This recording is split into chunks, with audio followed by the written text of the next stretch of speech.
जिनका तलक वाल्टन से है, जिन्हें खुदा पूरे पाकिस्तान के अंदर अपने नाम के चिराग के लिए कसरत से इस्तेमाल करता है। और आज ये हमारी ख्वाहिश थी और हमारे खुदावंद की मर्जी भी थी कि हमारे भाई हमारे दरमियान आए और खुदा की आवाज इस इलाका के लोगों तक पहुंचाएं, ताकि लोग इस कलाम की भूख और प्यास रखते हैं, ताकि वो इस कलाम को सुनकर शेर और सुधा हो सके। आए जोरदार तालियां लगाएंगे खुदा के कलाम के लिए और खुदा के खादिम के लिए।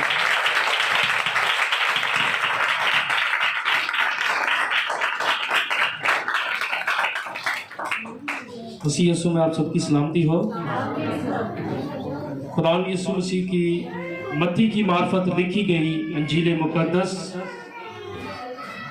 उसका दूसरा बाब और उसकी पहली आयत से कलाम मुकद्दस को 12वीं आयत तक पढ़ेंगे।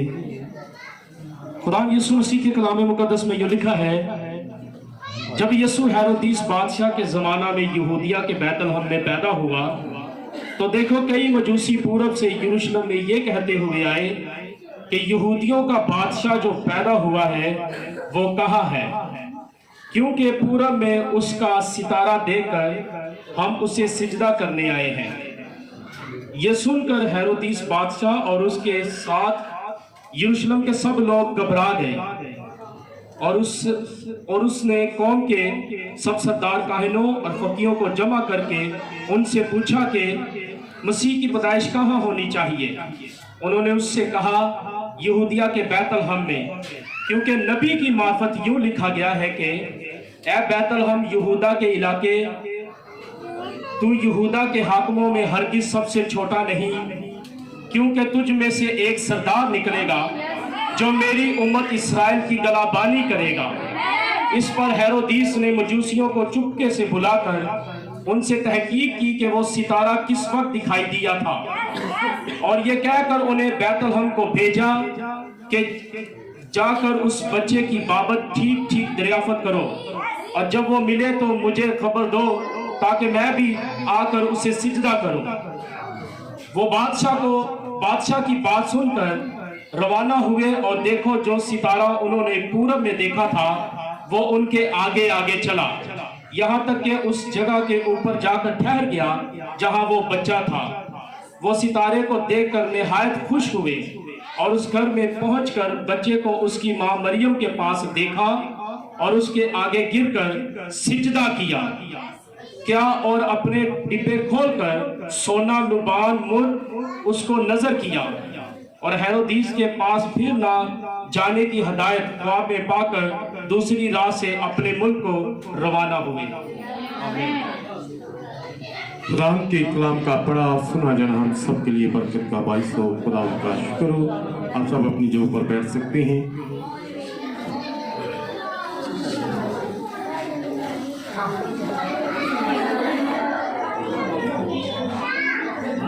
मसीह यीशु के अजीम बाबरकत जलाली फजल कदूस और मुहीब नाम में आप सबको मेरी तरफ से, मेरे साथ आए हुए लोगों की तरफ से और मेरे साथ आए हुए खुदाम की तरफ से आज शाम का सलाम कबूल हो। Hallelujah, hallelujah, hallelujah. माजरत चाहते हैं क्योंकि आप सब लोग जानते हैं कि रास्तों में बहुत ज्यादा आज रुकावटें थी और रास्ता में भाई कह रहे थे पता नहीं क्या वजह है कि पहले हमने इस मीटिंग को 13 तारीख के लिए यहाँ पर आना था लेकिन किसी वजह से ना आ सके, और आज 20 तारीख को जब आ रहे हैं तो फिर भी रास्ते में बहुत सारी रुकावटें हैं। लेकिन मेरे भाइयों, मेरी बहनों, आप खुदावंद के वो अजीम सोल्जर सिपाही हैं, जंगजू हैं, जो इन तमाम रुकावटों की फिक्र ना करते हुए उसके नाम को जलाल देने के लिए आज यहाँ पर मौजूद है। आपने उन तमाम रुकावटों को शिकस्त दी है, आप फतह पाकर यहाँ पर मौजूद हैं, क्योंकि आपका मेरा कुरान फातेह है और अपने लोगों को भी वो फतह बख्शता है।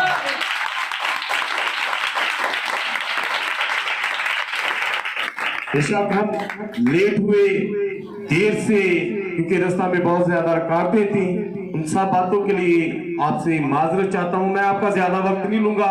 मेरे पास नबी का एक बड़ा खूबसूरत पैगाम है। खुदा के तोहफे हमेशा अपने मकाम को ढूंढ लेते हैं। खुदा के तोहफे हमेशा अपने मकाम को ढूंढ लेते हैं। हमने भी आज इस जगह को, जहां पर आपका और मेरा खुदा आज यहाँ मौजूद है, कितने लोगों का ईमान है?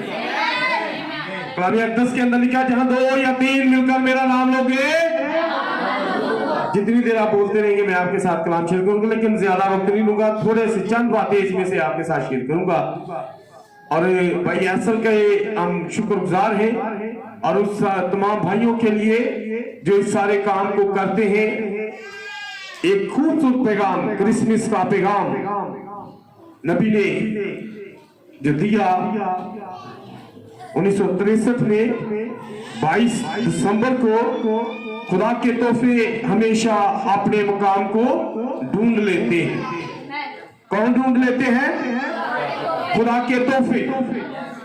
बहुत सारी बातें करना चाहता था, लेकिन उन तमाम बातों को छोड़कर चंद एक बातें करके मैं इसे क्लोज करता हूं। याद रखिएगा, क्योंकि मसीहों के अंदर, पूरी दुनिया के अंदर एक बेदारी चंद दिनों के लिए आने वाली है।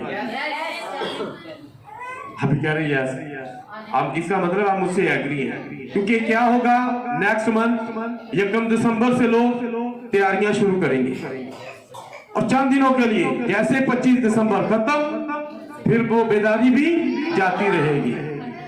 लेकिन एक हकीकी मसीही के अंदर ये बेदारी कभी नहीं जाती।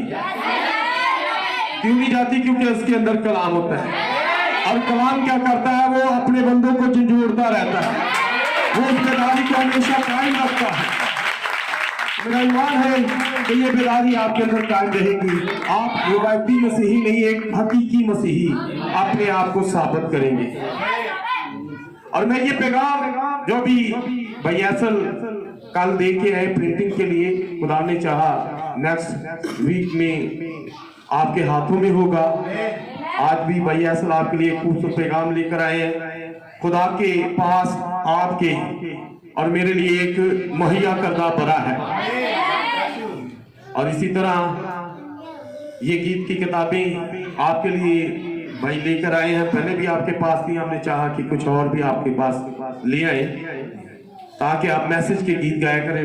हम उम्मीद करते हैं कि आप यही गाते हैं और यकीनन बरकत पाएंगे। तो आने वाले दिनों में एक सीजन शुरू होने वाला है बेदारी का मसीहों के अंदर। लोग क्या करेंगे? अपने घरों के अंदर तैयारियां करेंगे, व्हाइट वॉश करेंगे, नई चीजें खरीदेंगे, कपड़े खरीदेंगे खानों के लिए, और बहुत सारी चीजें ऐसे करेंगे। मैं ये नहीं कहता कि आप ना करें, लेकिन एक बात आपको बताना चाहता हूं। ब्रदर ब्रहनम कहते हैं कि आप और मेरा खुदावन, आपका और मेरा खुदावन वो क्या है? जैसे मैंने इस किताब में लिखा, खुदा के पास एक मुहैया करदा बड़ा है। आपका और मेरा खुदावन बड़ा है। यूहन्ना ने उसके बारे में क्या कहा? देखो ये खुदा का बड़ा है जो सारे जहां का गुनाह उठा ले जाता है। आपका और मेरा खुदा यीशु मसीह एक बड़ा है, और बड़े जो है वो दिसंबर में पैदा नहीं होते। बड़े जो है वो दिसंबर में पैदा नहीं होते। बड़े जो है वो बहार के मौसम में पैदा होते हैं। बड़े जो है वो बहार के मौसम में पैदा होते हैं। और अगर आपका और मेरा खुदा बड़ा है, तो फिर उसका पैदा होना कब होना चाहिए? बहार के मौसम में। बेशक वो 25 दिसंबर को पैदा नहीं हुआ, लेकिन खुदा ने हमें एक तोहफा दिया है। हमने उस दिन क्रिसमस, क्राइस्ट मास, कैथोलिक लोग बेहतर जानते हैं मास के बारे में। मास किसे कहते हैं? इबादत को। क्राइस्ट मसीह की इबादत।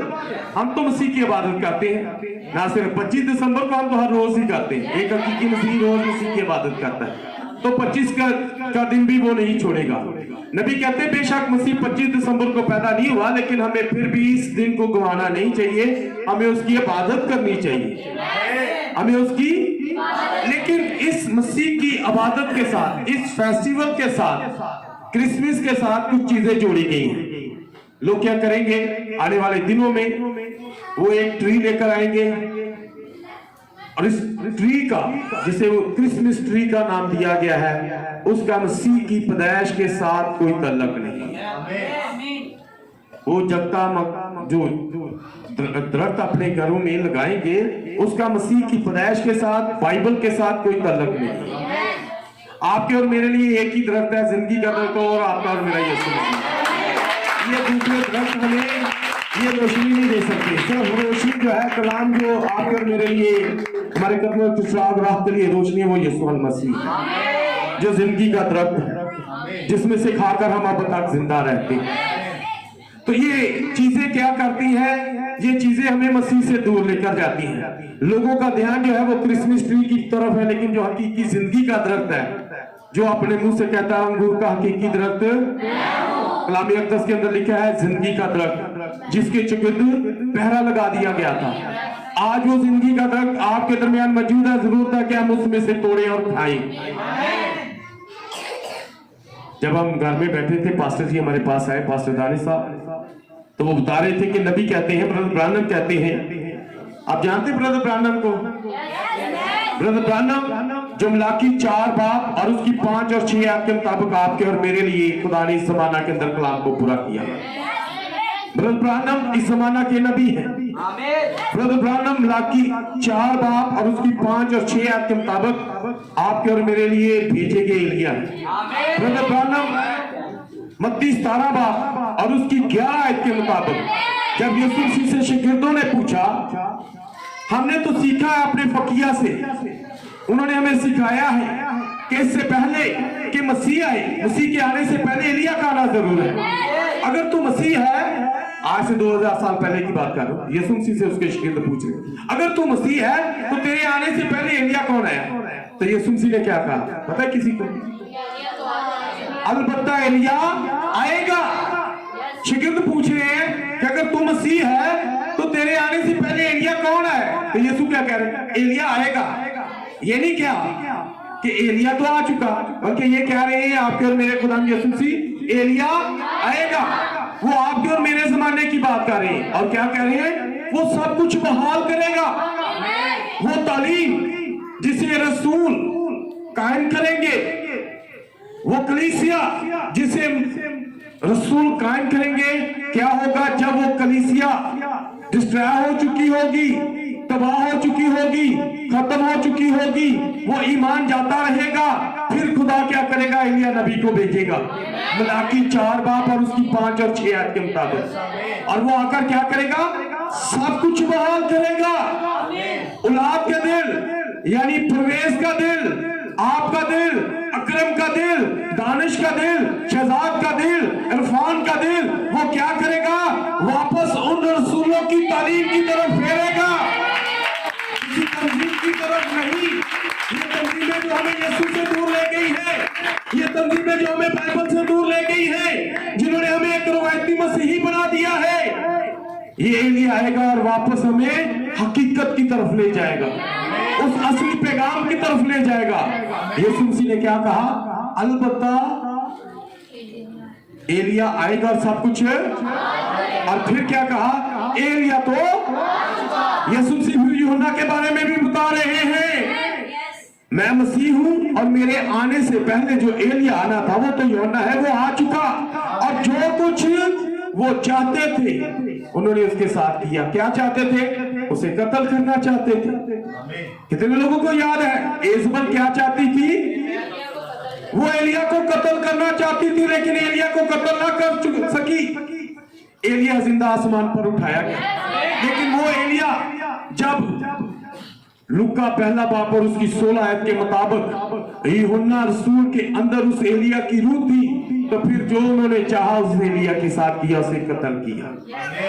ये एलिया आपके और मेरे जमाना में आया और उसने हमें बताया कि हमें हकीकी जो जिंदगी का दरख्त है उसे पहचानने की जरूरत है। आज आने वाले दिनों में लोग क्या करेंगे? बजाय कि मसीह की तरफ वापस आए, अपने रुपए पैसे को इन बनावटी चीजों की तरफ, इन रवायतों की तरफ, इनके लिए खर्च करेंगे, और क्या करेंगे? कुछ तो अपने बच्चों को ट्री लेकर देंगे, कुछ अपने बच्चों के लिए सैंटा क्लॉज लेकर आएंगे, वो लिबास लेकर आएंगे, जिसका इस बाइबल के अंदर कहीं पर आपको कोई जिक्र नहीं मिलेगा। इस बाइबल में सैंटा क्लॉज का कोई जिक्र नहीं मिलेगा। ये रवायती कहानियां हैं।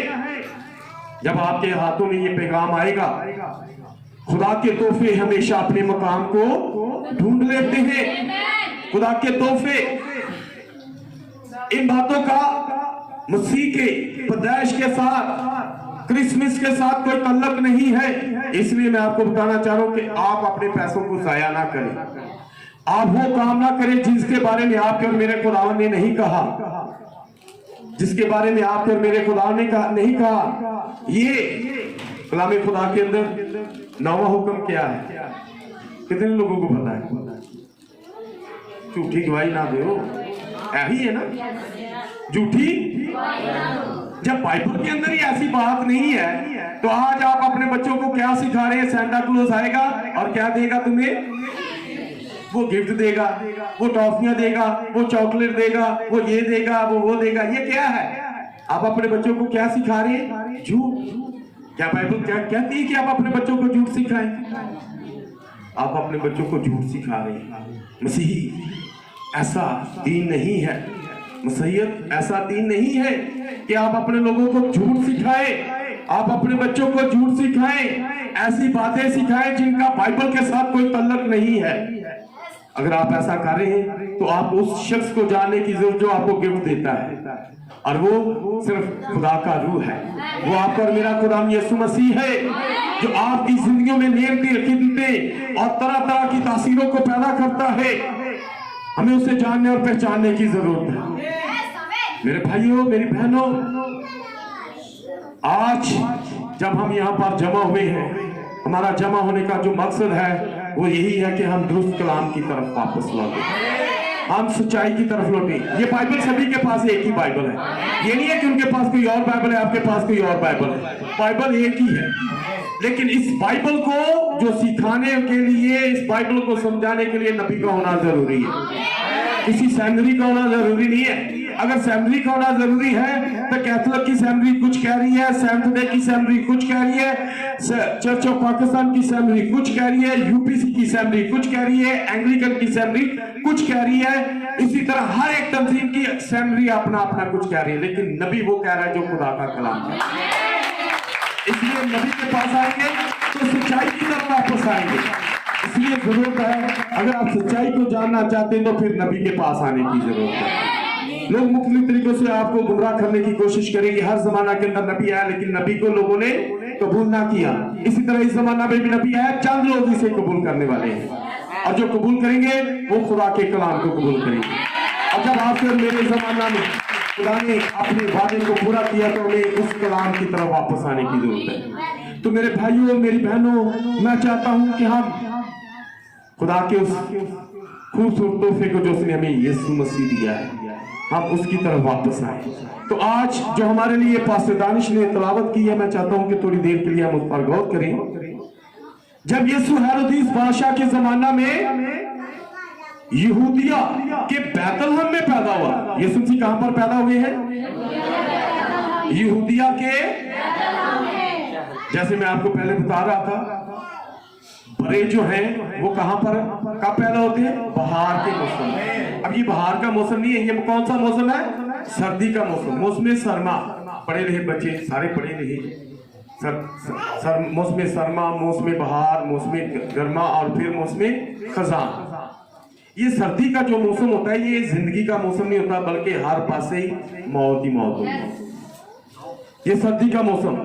और जब इन दिनों में यहूदिया के बारे में अगर आप चेक करना चाहें तो आप गूगल पर जाकर चेक करें, यहूदिया में इन दिनों में क्या है? बर्फ जमी होती है।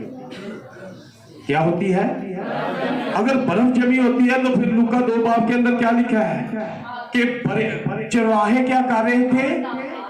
कोई नहीं, ये बाइबल च लिखा है, किताब पढ़े अपने को ना पाई जाओ। लिखा है कि जो चरवाहे थे वो अपने गल्ला को लेकर मैदान में बैठे हुए थे। वो जब यीशु मसीह पैदा हुआ है, वो गल्ला को लेकर जे अगर इन्ना दिना च बैठे, क्या भेड़ बकरियों को लेकर बर्फानी इलाका में बाहर बैठा जा सकता है? कभी नहीं बैठा जा सकता। जेकर तुम चेक करना चाहते तो जिथे इन्नी बर्फ पैंदी जिन्नी यहूदिया च पैंदी, वो लोग अंडरग्राउंड हो जाते हैं, बाहर बहन वाली तो गल ही नहीं। क्यों? क्योंकि बर्फ बहुत ज्यादा होती है। यहूदिया के इलाका में भी ऐसा ही था। तो इसका मतलब है कि ये मौसम जो है मसीह की पैदाइश के साथ मुताबिक नहीं रहा। ना मतलब कि मसीह की पैदाइश जी हुई है किसी को देना चाहिए, और वो बड़ा है इसलिए बाहर के मौसम में पैदा होना जरूर है। मैं ये नहीं कह रहा कि 25 दिसंबर को आप इबादत ना करें, 25 दिसंबर को इबादत करें, लेकिन ये सेंटा क्लॉज और जी जराब अपने घर च लिया के लाते, कई काम करते हैं पता ही नहीं कि करने की पे। पता है वो क्यों जराब लगाते हैं? वो वड्डी सारी जराब सेंटा क्लॉज वाली कंध की उन्हें लिया के अपनिया एप्लीकेशंस पानिया ने। आपकी और मेरी दरखास्तें सिर्फ एक ही हस्ती के पास आनी चाहिए, और वो यीशु मसीह है। 4 बार के अंदर क्या लिखा है? हमारी दरखास्तें जो है, हमारी एप्लीकेशन जो है, वो सिर्फ और सिर्फ हमें खुदावंद के सामने पेश करनी, सेंटा क्लॉज अगे नहीं। सेंटा क्लॉज ताड़ियां जरूरतां पूरियां नहीं कर सकता। हमारी जरूरतें अगर कोई पूरी कर सकता तो वो सिर्फ आपका और मेरा खुदावंद है। इसलिए हमें यीशु के पास अपनी एप्लीकेशन लेकर आनी चाहिए, ना कि उनकी जराब के पानी चाहिए। कहने का मतलब मैं ये क्या बता रहा हूँ, आप इबादत जरूर करें, खाना जरूर बनाएं, जरूर खाएं, कपड़े जरूर पहने, लेकिन वो काम ना करें जिनके बारे में बाइबल में नहीं लिखा हुआ। तो यहाँ पर लिखा है यहूदिया के बैतलहम में पैदा हुआ। कितने पैदा है? यीशु मसीह बैतलहम में पैदा हुआ। बैतलहम, बैत का मतलब होता है घर, अलहम यानी रोटी का घर। यीशु मसीह जो है वो रोटी का घर है। तो बात कर रहा था, जब हम घर में बैठे थे, पास्टर जी बात कर रहे थे कि यीशु मसीह के बारे में नबी बता रहे हैं कि आसमान से क्या गिरता था इस्राएलियों के लिए जब वो बियाबान में थे? क्या गिरता था? मन गिरता था। और जब मन गिरता था तो वो मन के बारे में यूहन्ना 6 बाब के अंदर लिखा है कि उन्होंने मन खाया, वो मन उनके लिए मर गया। लेकिन वो मन तो मर गया, लेकिन इस्राएलियों को उसने जिंदगी दे दी। आपका और मेरा खुदा यीशु मसीह आपके और मेरे लिए आसमान से नीचे उतरा, उसने अपनी जान दे दी, वो आपके और मेरे लिए मर गया ताकि उसके अंदर जो जान है वो आपके अंदर आ जाए, हम जिंदा रह सकें। यीशु मसीह बैतलहम रोटी का घर। कौन सी रोटी का घर? खुदा की रोटी का घर। आज एक हकीकी ईमानदार वो बैतलहम में पैदा होता है। कहां पर पैदा होता है? आज ये भी बैतलहम है। अगर यहाँ पर खुदा के किसी मिशन की रोटी नहीं ना मिलती पई, किसी सैमरी की रोटी नहीं ना मिलती पई, अगर खुदा के कलाम की रोटी मिलती पई तो ये भी बैतलहम है। ये भी आपके लिए ये बैतलहम है। और यहाँ से क्या होंगे? बिलीवर पैदा होंगे, मसीही पैदा होंगे। जो लिखा है नए सिरे से पैदा होना, वो ना तो इंसान के इरादा से, ना जिस्म की ख्वाहिश से, बल्कि खुदा से पैदा होते हैं। और खुदा के खुदा में कलाम था, कलाम खुदा के साथ, और कलाम वो कलाम से पैदा होंगे। वो उस रोटी से जो आपके और मेरे लिए आसमान से उतरा हुआ मन है, ये पुशीदा बनना, वो इस कलाम से पैदा होंगे। आज अगर कोई बिलीवर नए सिरे से पैदा हो रहा है तो वो बैतलहम है। ये घर आपके लिए बैतलहम, ये चर्च, ये जगह आपके लिए बैतलहम है। क्यों? क्योंकि यहाँ पर खुदा की रोटी है, खुदा का काम, जिसके बारे में आपको मेरे यीशु ने कहा था, आदमी सिर्फ बल्कि हर उस बात से जो खुदा के किससे जीता रहेगा? हर उस बात से जो खुदा के मुंह से निकलती है। यीशु मसीह बैतलहम में पैदा हुआ तो लिखा है, देखो 3 मजूसी, ये लिखा है बाइबल के अंदर, लिखा कई मजूसी। क्या लिखा है? कई मजूसी। कई मजूसी पूरब से यरूशलेम में ये कहते हुए आए कि यहूदियों का बादशाह जो पैदा हुआ है वो कहाँ है? यहूदियों का बादशाह जो पैदा हुआ है वो कहाँ है? क्योंकि पूरब में उसका सितारा देकर हम उसे, ये सितारा, बहुत सारी बातें इस तारे के तरफ से, लेकिन इसको मैं छोड़ के चंद बातें, एक दो बातें करूंगा। ये सितारा सभी लोगों को नजर नहीं आया। उस जमाना के अंदर बड़े बड़े आलम थे, शरा के आलम थे, कलाम सिखाने वाले थे, बहुत पादरी थे, बहुत सारे बिशप थे, बहुत सारे रेवरेंड थे, बहुत सारे स्कॉलर थे, लेकिन उन सबको ये सितारा नजर नहीं आया। जैसे जहाजी पता है कौन सी? अलीशा का शागिर्द, उसे वो आतिशी रात नजर नहीं आए। वो किसे नजर आए? अलीशा को। क्योंकि अलीशा जो था वो एक हकीकी ईमानदार था, वो खुदा का बरगज़ीदा था। आज भी बहुत सारे लोग दावे तो करते, लेकिन जो सच्चाई उसे नहीं देख पाते, जो सच्चाई है उसे मिस कर देते हैं। ये अलीशा, इसके साथ जहाजी रहता है, लेकिन आतिशी रथों को नहीं देख सका। सौल जब दमिश्क की राह पर था तो सौल ने उस रोशनी को देखा। कौन सी रोशनी? पिलर ऑफ फायर, आग का सतून, जो इस्राएलियों के ऊपर क्या रात के वक्त ये आग का सतून उन पर ठहरा होता था। ये आग का सतून जिसे सौल ने देखा। सौल क्या कहता है, जिसे पौल का नाम दिया गया? वो कहता है, ऐ खुदावंद तू कौन है?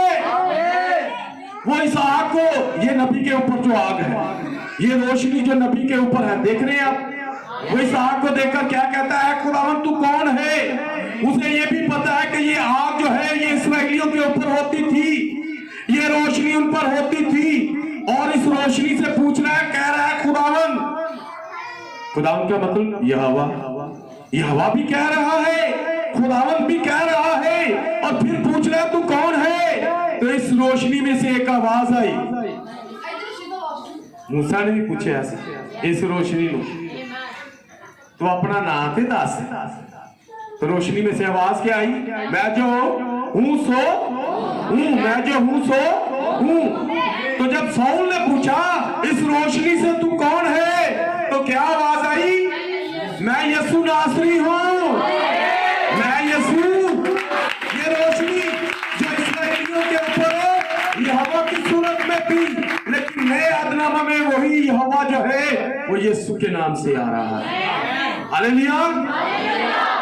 तो उस वहां पर ये रोशनी जैसे सिर्फ पौल ने देखी, सौल ने देखी, ये सितारा भी जिसके बारे में यहां पर हमने पढ़ा है कि कई मजूसी पूरब से एक सितारे को देखकर आए। ये सितारा बड़ा खास सितारा है जिसे ये देखकर आए हैं। ये सितारा जो है ये बता रहा है, इसके पास एक पैगाम है। जैसे मुकाशवा पहला बाप और उसकी 19-20 आयत पढ़ेंगे ना, तो वहां पर 7 सितारों का जिक्र है, पता है किसी को? और वो 7 सितारे 7 पैगंबर हैं, और उन 7 पैगंबरों के पास 7 पैगाम है। हर एक सितारे के पास एक पैगाम है। ये सितारा जिसे इन मजूसियों ने देखा, इनके पास भी एक पैगाम है। और सितारे का पैगाम क्या है? यहूदियों का बादशाह पैदा हो रहा है। क्या पैगाम है? ये सितारा बता रहा है उन्हें कि यहूदियों का बादशाह पैदा हो रहा है। और देखो, उन्होंने कहा कि हम उस सितारे को देखकर आए हैं जो हमें ये बात बता रहा है कि यहूदियों का ये सुनकर हेरोदेस बादशाह और उसके साथ यरूशलेम के सब लोग घबरा गए जब उन्होंने सुना कि यहूदियों का बादशाह। किनका बादशाह? यहूदियों का बादशाह कौन? पता है यहूदियों का बादशाह कौन? दाऊद कहता है, रब खुदावंद, यहूदियों का बादशाह जो है वो यहोवा खुदा है। और उन्होंने जब इस बात को सुना कि यहूदियों का बादशाह, याद होगा जब आपके और मेरे खुदावन ने अपनी जान दे दी तो उसके ऊपर एक किताबचा लिखा गया जिसका मतलब क्या था? यहूदियों का बादशाह। बाद में चाहा यहूदियों ने उतरवाना, लेकिन वो उतरा नहीं। क्यों नहीं उतरा? क्योंकि वो यहूदियों का बादशाह था। वो यहोवा खुदा था जो जिस्म में जाहिर हुआ, जो जिस्म में। यरूशलेम के सब लोग घबरा गए, हेरोदेस घबरा गया। वो कहता है कि यहूदियों का बादशाह तो मैं हूं, ये कौन है यहूदियों का बादशाह? लोग उसके जो दरबार में बैठे हुए, उसके उस सारे कैबिनेट के लोग जो है वो कह रहे हैं कि कौन बादशाह हो सकता है? यहूदियों का बादशाह तो हेरोदेस है। और उसने कौम के सब सरदार काहिनों और फकीरों को जमा करके उनसे पूछा, किनको? सरदार काहिन कोई बुरे लोग नहीं होते, पादरियां काहिन कहते, जिन्हें आप पास्टर कहते हैं, इसराइली काहिन कहते हैं। वो क्या कहते हैं? काहिन और फकीरों जेड़े इल्म रखते हैं, जिन्हें असं कहते डॉक्टर रेवरेंड, फकीरों को जमा करके उनसे पूछा कि मसीह की पैदाइश कहाँ होनी चाहिए? मसीह की पैदाइश उन्होंने उससे कहा यहूदिया के बैतलहम में, क्योंकि नबी की मार्फत यूं लिखा कि ऐ बैतलहम यहूदा के इलाके, तू यहूदा के हाकिमों में हरगिज़ सबसे छोटा नहीं, क्योंकि तुझ में से एक सरदार निकलेगा जो मेरी उम्मत इस्राएल की गल्लाबानी करेगा। इस पर हेरोदेस ने मजूसियों को चुपके से बुलाकर उनसे तहकीक की कि वो सितारा किस वक्त दिखाई दिया, वो सितारा किस वक्त दिखाई दिया, और ये कहकर उन्हें बैतलहम को भेजा। अब बादशाह ने पता कर लिया हेरोदेस ने कि वो तो महल कहां था बादशाह का? यरूशलेम में था। वो लोग कहां पर चले गए? यरूशलेम के अंदर, बादशाह के महल के अंदर। आज भी लोग क्या कर रहे हैं? यीशु को ढूंढने के लिए यीशु को बड़े चर्च में जा रहे हैं, कभी किसी बड़े महल में जा रहे हैं, कभी किसी बड़ी डिनोमिनेशन के पास जा रहे हैं, कभी किसी बड़ी तंजीम के पास जा रहे हैं। किसको ढूंढने? किसको ढूंढने? यीशु को ढूंढने। लेकिन यीशु क्या कहता है? मुकाशवा 3:20 में लिखा है, देख मैं दरवाजा पर खड़ा, जेड़ा दरवाजे के बाहर खलो के खड़का रहा है, इसका मतलब है वो ना दे किसी वड्डे गिरजे च आ, ना किसी वड्डी तंजीम च आ। इनका मतलब कि उन्होंने की किया है? यीशु को बाहर निकाल दिया हुआ है। यीशु को, ये कलाम की आयत है, पढ़ी है किसी ने? काशा 3 बाब उसकी 20 आयत में क्या लिखा है? मैं दरवाजे पर खड़ा खटखटा रहा हूं, जो कोई दरवाजा खोलेगा मैं अंदर आऊंगा और उसके साथ। दरवाजा खोलना पैना है। लेकिन इन्होंने की क्या अजते अपने प्रोग्राम च बिजी हाँ। अजते की किते ने कैरल तैयार की है, अजते टैबलो तैयार किए हुए ने, अजते बड़े गीत तैयार किए ने जिन्होंने डांस करना है। यीशु तू थोड़ी देर बाहर रह, क्योंकि तेरा ते कलाम कहना तुसी नाच रंग नहीं कर सकदा, अज ते हुण बड़ा डांस डूस करना है, तेरी हुण इत्थे कोई नहीं लोड़, हुण साडे डांस दी लोड़ है।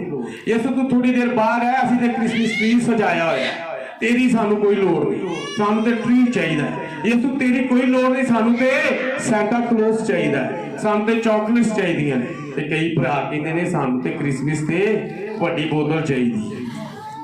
यीशु तू थोड़ी देर बाहर रह, यीशु तू बाहर है। वो क्या कर रहे हैं? वो ढूंढ रहे हैं, वो गलत जगह पर यीशु को ढूंढ रहे हैं, लेकिन यीशु वहां पर नहीं है। यीशु महल के अंदर नहीं है, यीशु महल के अंदर नहीं है। हेरोदेस ने मजूसियों को चुपके से बुलाकर उनसे तहकीक की कि वो सितारा किस वक्त दिखाई दिया। वो सितारे ने कि यीशु बादशाह है तो बादशाह के घर पैदा होएगा।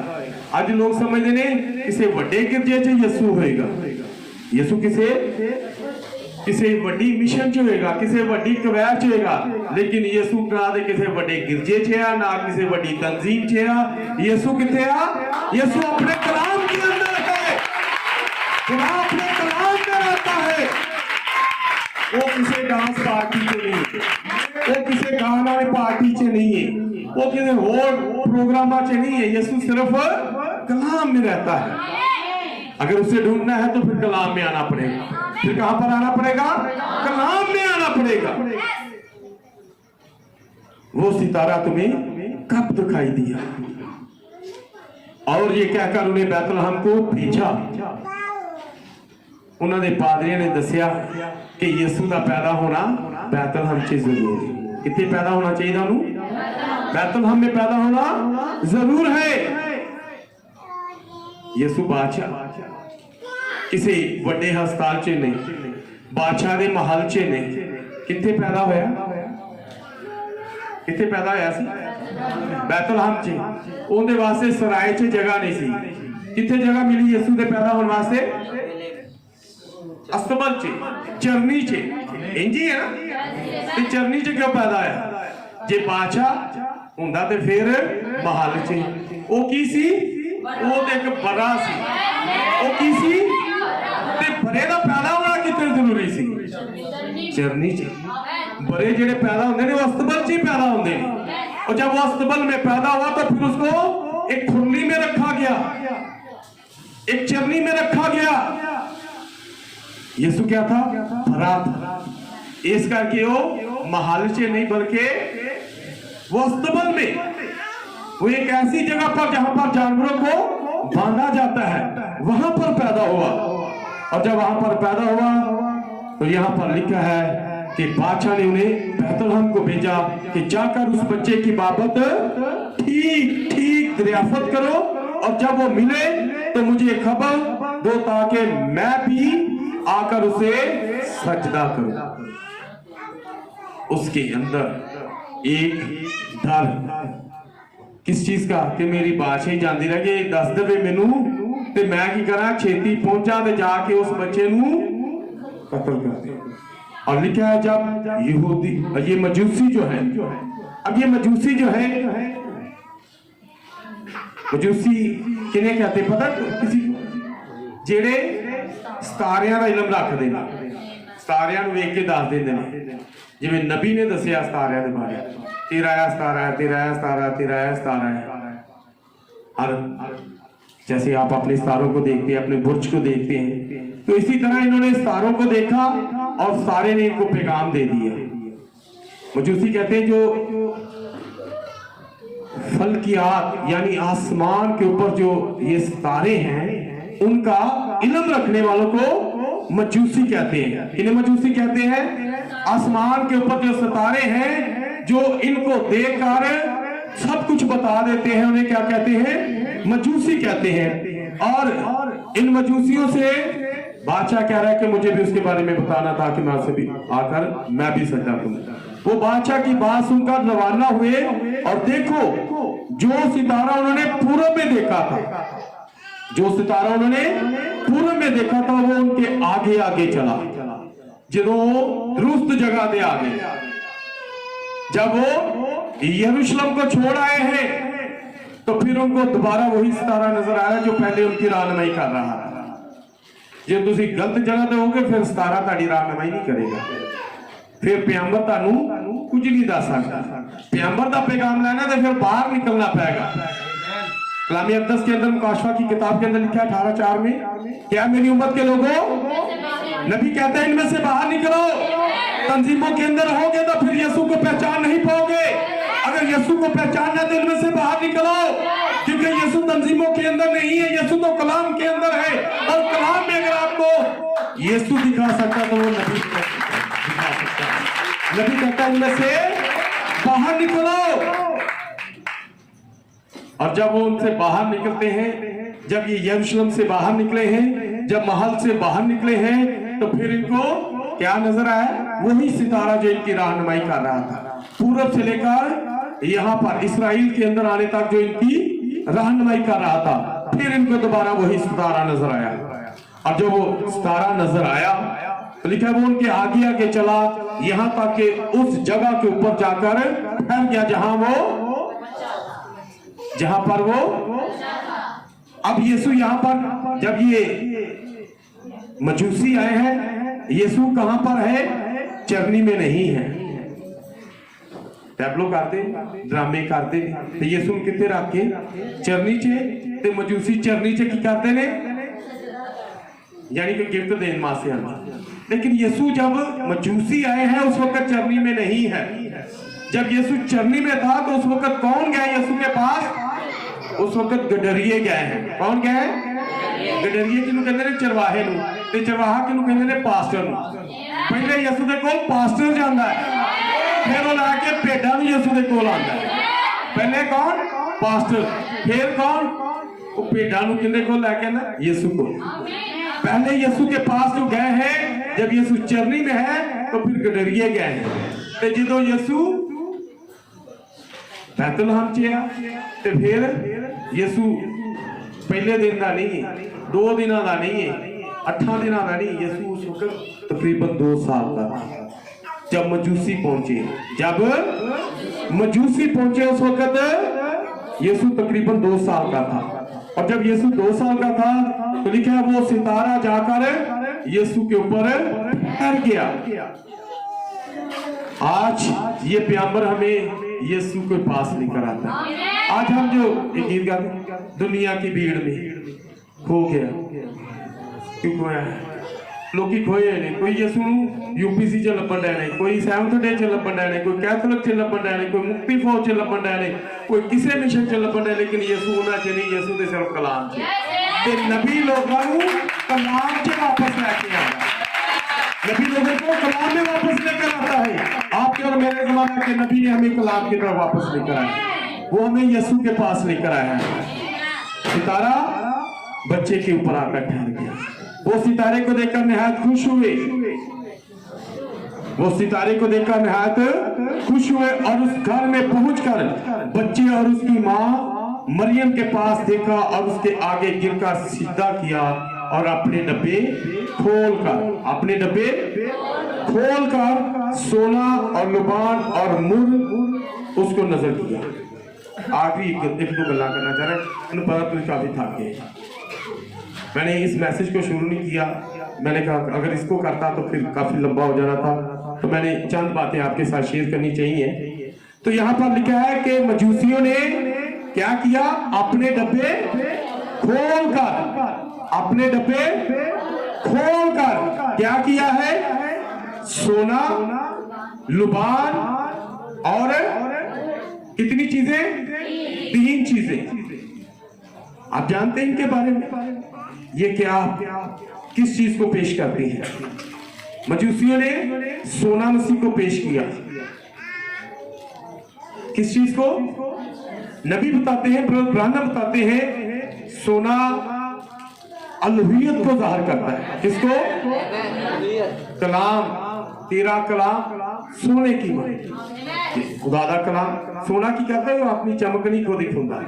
सारिया दाता जड़ियां ना खराब हो जाती, सोना कभी खराब नहीं होता।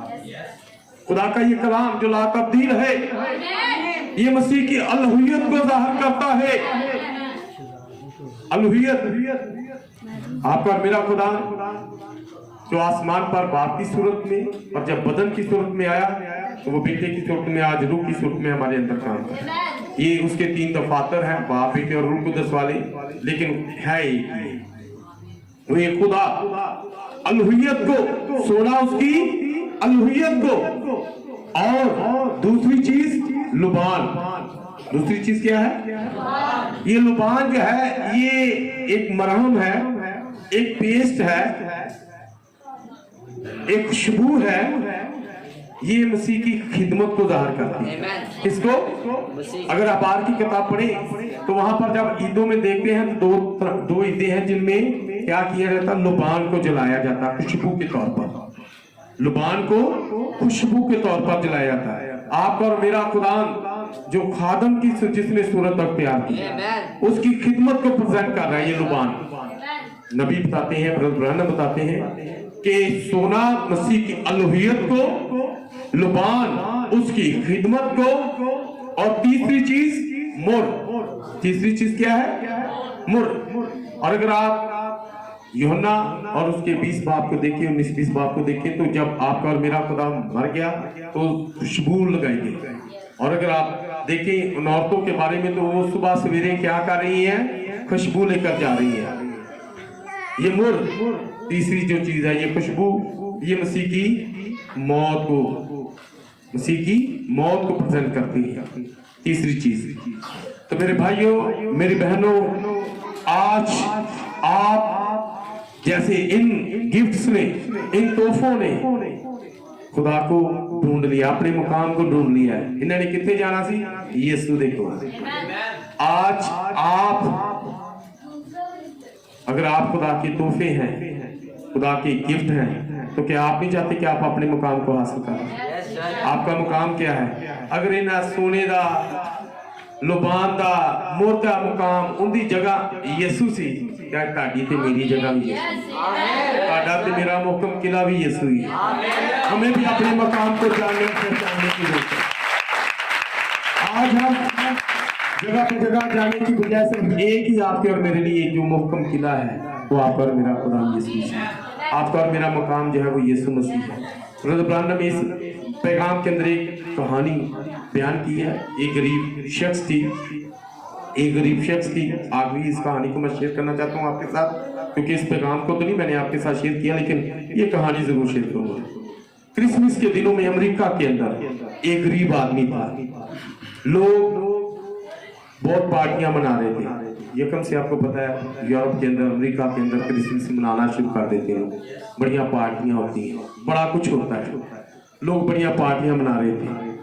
लेकिन एक गरीब शख्स था, उसके पास इतने पैसे नहीं थे कि वो अपनी बेटी को गिफ्ट दे। उसकी बीवी थी, एक बेटी थी, बीवी उसकी फौत हो जाती है टीबी की वजह से। उसकी बेटी भी जो है वो भी बीमार है, लेकिन वो बेटी क्या चाहती है, वो अपने बाप से कहती है कि पापा आप मुझे क्या गिफ्ट दोगे क्रिसमस का, पापा आप मुझे क्रिसमस का क्या गिफ्ट दोगे।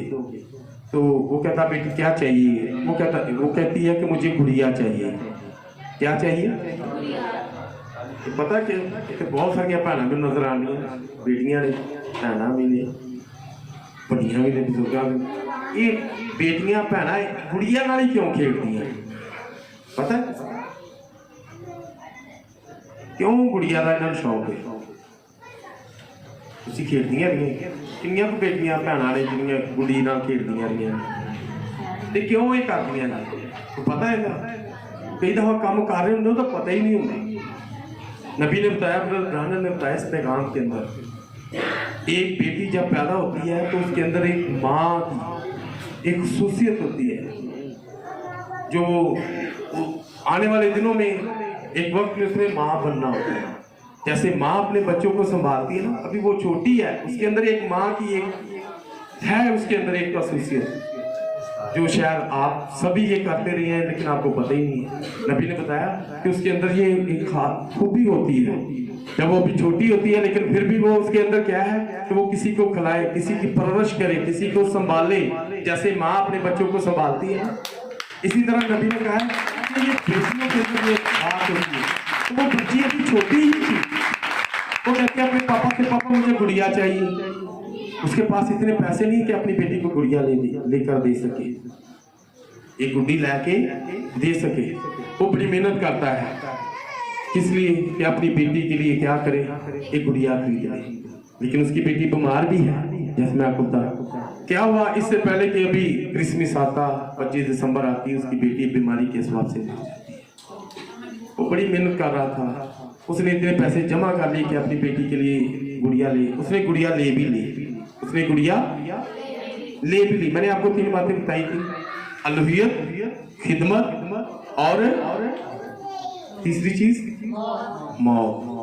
यीशु मसीह के लिए मोर जो है मौत को बदल कर नबी ने ये बात बताई कि जैसे आपके और मेरे खुदा ने, जो खुदा था आसमान को छोड़कर जमीन पर आ गया। बाप के अंदर भी खुदा जो है ना, उसके अंदर बाप की सिफ्त है, और जमीन के ऊपर वो बाप के अंदर रहकर उस सिफ्त को प्रेजेंट कर रहा होता है। ये दुआ कर दे, ऐ हमारे यहाँ पर जमीन के अंदर बाप जो है वो खुदा की नुमाइंदगी कर रहा होता है खानदान के अंदर। तो अलूहियत, और दूसरी बात खिदमत, जो की करता है सारे खानदान वास्ते काम करता है, खिदमत। तीसरी चीज मौत। अब ये शख्स जो है, जो अपनी बेटी के लिए, जिसकी बेटी बीमार है, बीवी बीमारी के स्वाब से मर गई, बेटी बीमारी की स्वाब से वो भी मर गई, लेकिन उसने उससे कुछ मांगा था। क्या मांगी थी? एक गुड़िया मांगी थी।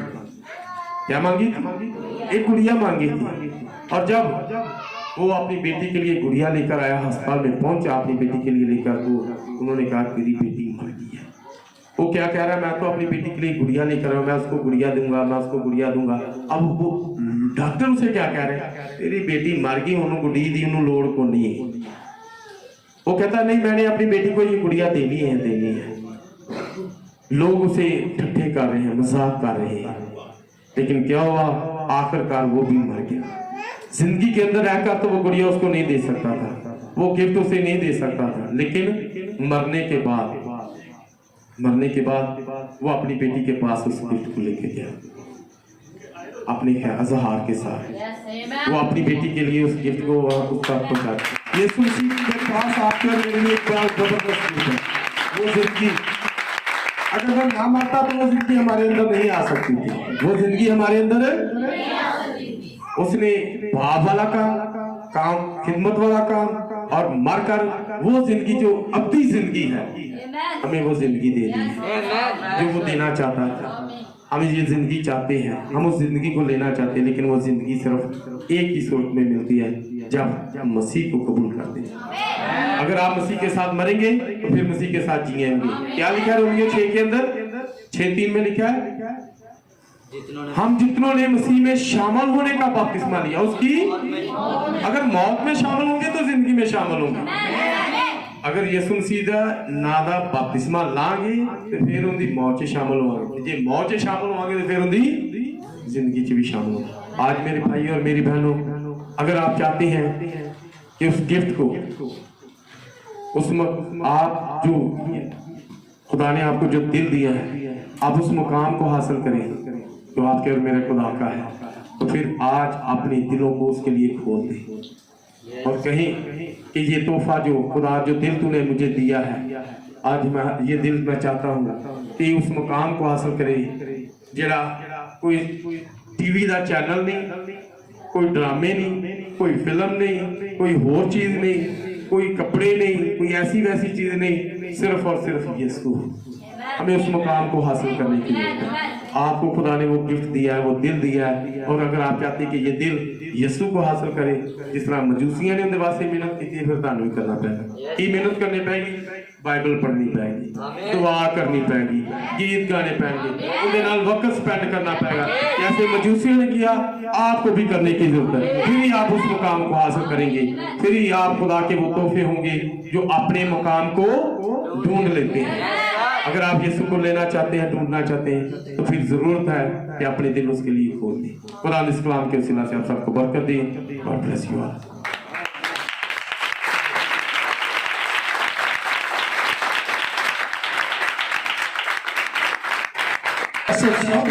खुदा के खादिम ने यहाँ पर बयान किया है और बहुत सी हमें बरकत मिली इस पैगाम को मिलकर सुनकर। तो अब वक्त है, मैं और बोलना भी नहीं चाहता क्योंकि शाम 6 बजे की मीटिंग हमारी शुरू थी, इसलिए वक्त पहले ही काफ़ी हो चुका है। सो मैं चाहता हूँ कि इस कलाम के लिए, इन जिंदगियों के लिए हमारे दरमियान खुदा के खादिम पास्टर दानी साहब हैं, वो इस दुआ के अंदर रहनुमाई करेंगे आज के पैगाम के लिए और इन जिंदगियों के लिए। आए सब अपनी आंखों को बंद करें खुदा की हुजूरी में। जैसा रसूल कहता है काम करो या कलाम करो यीशु मसीह के नाम से करो। हम तेरी शुक्रगुजारी करते हैं इस नाम के लिए जो तूने गिफ्ट के तौर पर हमें दिया है। खुदा तेरी सताइश हो। घास तो सूख जाती है और फूल कमला जाते हैं, लेकिन खुदा तेरा कलाम कायम रहता है और यह अब तक कायम रहने वाला कलाम है। हम तेरी शुक्रगुजारी करते हैं तेरे खास कर खुदा तेरे बंदा अकरम रोशन के लिए, जिसके लिए खुदा तूने आज के लिए उसके अंदर अपने कलाम को रखा ताकि तेरी बेटियां और तेरे बेटे इस आवाज को सुने और अपनी जिंदगी के अंदर दाखिल हो। हम तेरे शुक्रगुजार हैं तेरे कलाम के लिए जो जिंदगी बख्शता है। आज तमाम डॉक्टर, तमाम साइंस बीमारियों से लड़ रहे हैं, वो हर तरह की अपनी तहकीकात कर रहे हैं कि हम फला बीमारी के लिए कोई दवाई निकाले, फला बीमारी के लिए कुछ कर सके, लेकिन खुदा तेरे लोग तेरे कलाम पर कायम है और वो बीमारियों पर भाते हैं क्योंकि वो जानते हैं इस जमीन पर हम रहने वाले नहीं, हम तो बादलों पर जाने वाले हैं। तेरा कलाम हमें बादलों पर लेकर जाएगा। आज जो खुदा तेरे बंदा ने तेरे कलाम को सुनाया है, अब हमें किसी बीमारी से डरने की जरूरत नहीं है, अब हमें किसी चीज से घबराने की जरूरत नहीं है, क्योंकि तेरा औरीम और तरमीम इस बात के लिए चमक रहा है कि तू वापस लौट रहा है। हम तेरी शुक्रगुजारी करते हैं। अब हमें सेंटा क्लॉज की तरफ जाने की जरूरत नहीं है, क्रिसमस ट्री की तरफ जाने की जरूरत नहीं है, क्योंकि जो खुदा ने गिफ्ट हमें दिया था उसने वादा किया है। अब मैं चाहता हूं और तुम्हारे लिए जगह तैयार करता हूं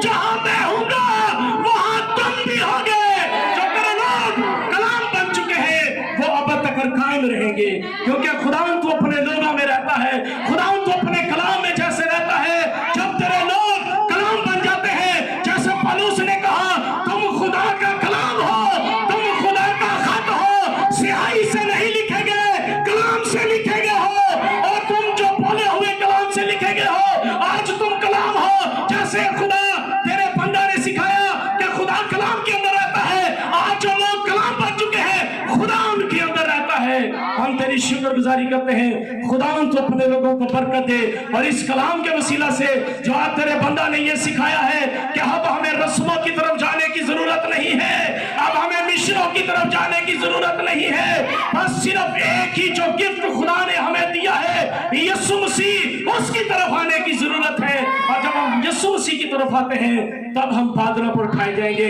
यह खुदा तेरे बंदा यूहन्ना ने कहा, हम नहीं जानते कि वो कैसा होगा, लेकिन इतना जानते हैं, जैसा वो होगा वैसे हम होंगे।